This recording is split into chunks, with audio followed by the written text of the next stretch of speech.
Krishna guys.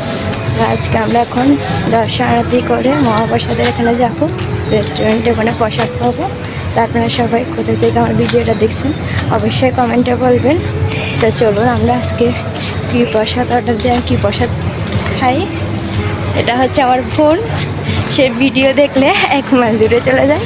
তো কথা না বাড়িয়ে চলুন। এখন চলে আসে গোবিন্দেশ মহাপ্রসাদ রেস্টুরেন্টে।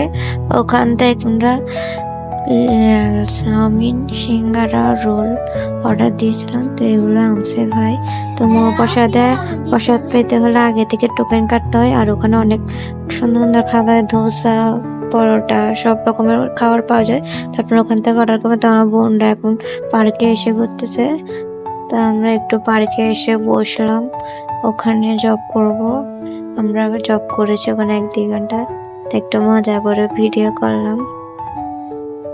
তো আমার ভিডিও আপনারা কোথায় থেকে দেখতেছেন অবশ্যই কমেন্টে বলবেন।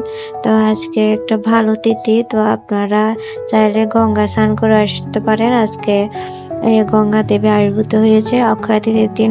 মহাদেবের জটায় আবির্ভূত হয়েছিল গঙ্গা দেবী। আর আজকের দিন এই মুহূর্তে আবির্ভূত হয়েছিল গঙ্গা দেবী।